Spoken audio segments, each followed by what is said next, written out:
This is going to be a good one. Today, we are going to talk about 3 ways that you can grow your audience. Come listen.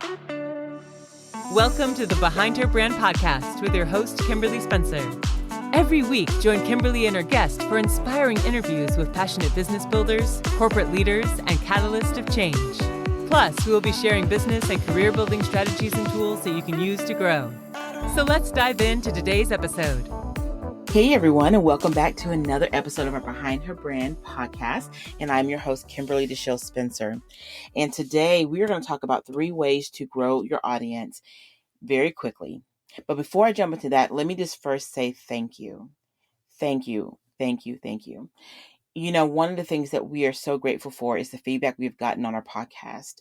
I'm not one that likes to produce stuff just for the heck of producing it, or just because someone says, oh, you should have it, or because I want to hear myself talk. I like producing content that hopefully is helping you grow and build your business. Whether you are working a full-time job and you're building on the side, or whether you have a full-time business, whatever it is that you may have, my goal and my hope is that whatever we produce through the podcast, through our YouTube channel, through our magazine, that is helpful to you.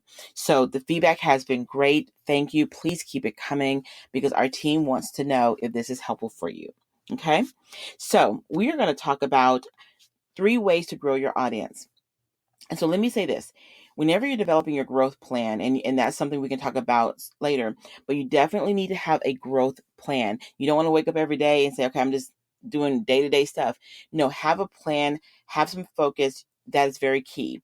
In your growth plan, you should have 2 areas, one for long-term, one for short-term. There's different activities you're going to do, okay? When it comes to marketing is always going to fall on both sides of it. There's some marketing that we're going to talk about today that can get you quicker results. And then there's some marketing that's more long-term strategy. So today I want to focus on things that can get you a little bit quicker in growth, okay? And I'm going to tell you why I want to talk about this because I find that sometimes when people are doing Facebook ads, they're trying to leverage SEO, or they're posting 5 times a day, they're not getting the traction that they're hoping for. And I'm going to save this part for another podcast in more detail, but I'll share this. There's so many times that you can post information. If you're posting the same information, you're not changing the context, you're not changing the visuals, you're just posting the same thing all the time, same way, each day, etc. No, you're not going to get the traction that you want. It's very important that you create a very varied marketing approach for long and short term, okay? Now, the reason why I want to talk about the 3 areas today is because sometimes you may not have an ad budget, right? Sometimes you may not be really strong in creating ads. Sometimes you may not be up to posting 5 times a day, especially if you have a career and you're building on the side. So one of the fastest way, we're going to go through the 3 right now. One of the fastest ways to really building your audience is always going to be using other people's platform. Okay. Not only does this boost your credibility, but it also builds authority with your existing audience. And the best part is you don't have to wait until you're at a certain point in your business to begin leveraging other people's platform to grow your community. And that is so key. Okay. Because oftentimes people feel like, well, Kim, I'm not here. I don't have this many people on my email list. I don't have a big audience. And who's going to want to hear me? I'm going to say don't do that to yourself. That's a waste of time and energy to even go that thought process. Because here's the thing, you may be new in business, but you may be in your area of expertise as a career for 10, 15, 20 years, right? You may have had experience in something and now you're parlaying that into a business. Yeah, to some people may be like, oh, you're a newbie in business, but you're not new to the market. You're not new to your expertise. So don't downgrade yourself in that space, okay? You can start leveraging platforms now, and I'm going to give you 3 different options to consider. Now, the first option is collaborations, okay? And obviously, I'm not going to assume that you don't know what collaborations is, but I'm going to give you this kind of highlight what I'm thinking of. You know, this could be you being a part of a conference as a speaker. That's a collaboration. You may be part of a panel. You might be part of a book project. Whatever it is, when you're in a body of different people that are all going to be collectively sharing information, that is a collaboration.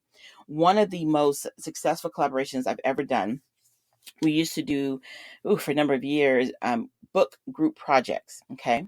And I purposely did not only focus on the content, I focused on the authors. We really wanted to promote the authors. And we always had 12 authors per book. And I'll tell you why. Because here's the thing. most of the times, I would say 99% of the time, none of them knew each other. And when they were promoting the book respectively, they're in front of now that one person, 11 new audiences that they were never in front of before. And when that's repeated over and over and over, especially if you create a really good plan around something, you can really have a massive success. And the best part is you're introduced in front of multiple new markets. So collaborations work. This works the same if you decide to do a summit. Like back in the day, and I'm probably going to date myself, they used to do telesummits almost to the point that it got people burnt out. Okay. But this is a good time because the video technology and people are really growing in the video space. Maybe a great time to bring back a version of it. Okay.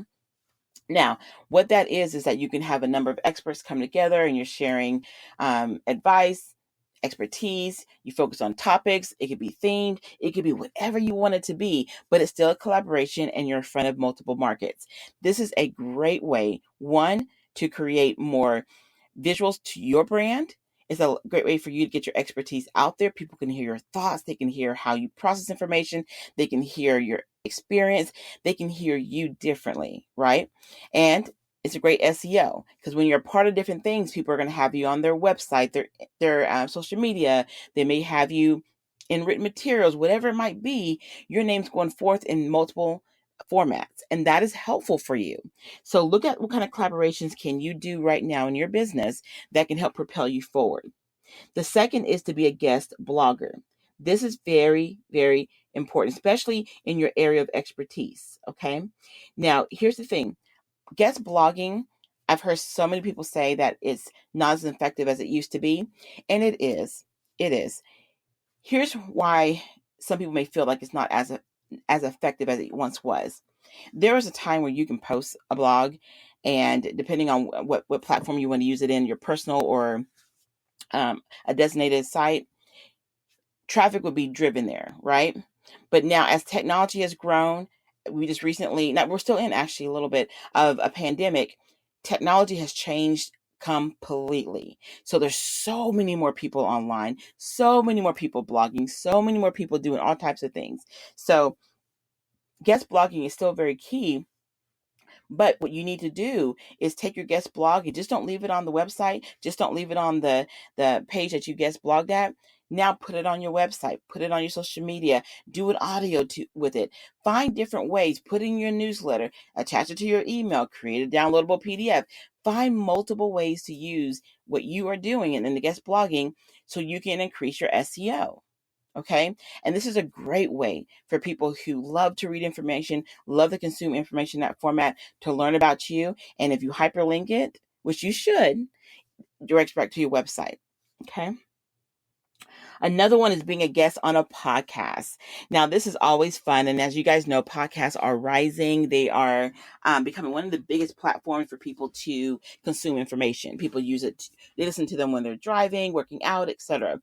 So think about your area of expertise. Think about all the different companies that you can be attached to that, hey, you know what? If I'm attached to this person, I want to be in front of their wedding. I mean, I don't say wedding. I'm not sure where that came from.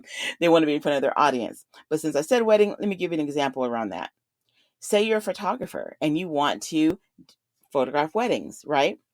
So you might get on different podcasts that really deal with that industry, and you can give tips for brides. You can give tips for the meeting planners. You can give tips on how to get the best captions and looks and feels and all that. So they can resource you to come out and share your information, and you're going to be in front of another audience.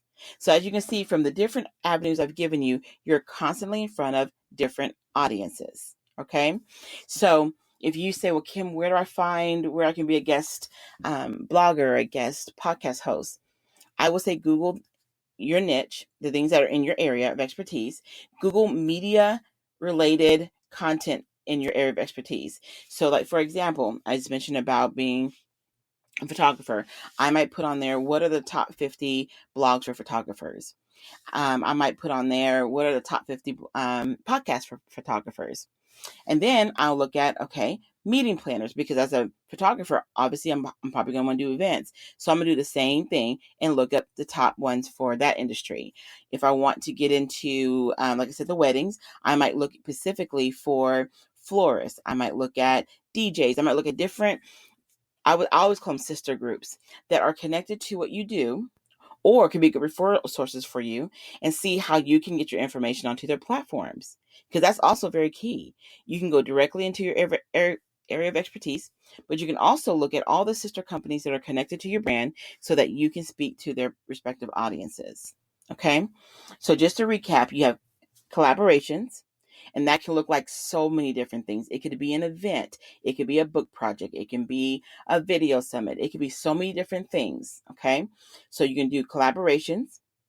You can do guest blogging, and you can even just Google guest blogging websites in XYZ industry. And I promise you, the way the platform is now, you're going to find something.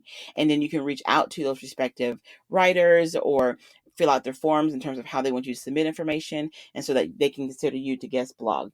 And then the last is the podcast. Okay. That's another great way to get your information and your expertise out there. And all these three different platforms, I am sorry, guys, I am so tongue-tied today. I don't know what's going on.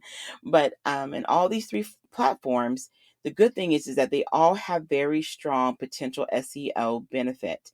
You want to be searchable. You want your name to pop up. You want to be able to be found online, okay? Because all these different things are going to build your credibility. That's very key. All right. So I hope this was helpful to you guys. Again, these are 3 ways that you can infuse in your business. You don't have to have a big ad budget. You don't have to do anything crazy. You can be going from the career world into the business world, vice versa, whatever that might be. If you want to get your expertise out there, these are 3 ways that can help fast track that. Okay. So thank you guys again for listening to another podcast with our Behind Her Brand series. My name is Kimberly DeShields-Spencer, and I want to invite you to visit our website at www.behindherbrand.net.